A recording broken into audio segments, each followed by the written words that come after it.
Chapter 14. For the Lord will have compassion on Jacob, and will again choose Israel, and will set them in their own land, and sojourners will join them, and will attach themselves to the house of Jacob. And the peoples will take them and bring them to their place, and the house of Israel will possess them in the Lord's land as male and female slaves. They will take captive those who were their captors, and rule over those who oppressed them.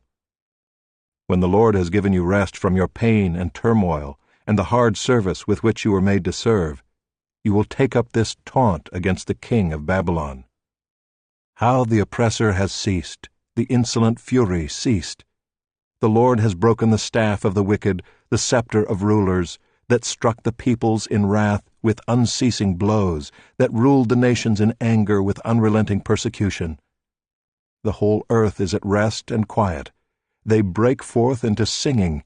The cypresses rejoice at you, the cedars of Lebanon, saying, Since you were laid low, no woodcutter comes up against us. Sheol beneath is stirred up to meet you when you come. It rouses the shades to greet you, all who were leaders of the earth. It raises from their thrones all who were kings of the nations. All of them will answer and say to you, You too have become as weak as we. You have become like us. Your pomp is brought down to Sheol, the sound of your harps.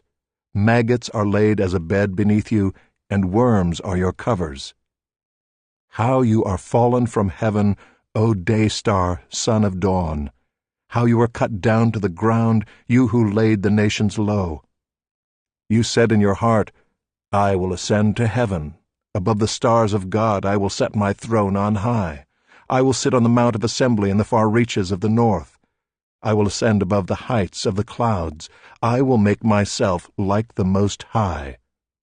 But you are brought down to Sheol, to the far reaches of the pit. Those who see you will stare at you and ponder over you. Is this the man who made the earth tremble, who shook kingdoms, who made the world like a desert and overthrew its cities, who did not let his prisoners go home? All the kings of the nations lie in glory, each in his own tomb, but you are cast out, away from your grave, like a loathed branch, clothed with the slain, those pierced by the sword, who go down to the stones of the pit like a dead body trampled underfoot.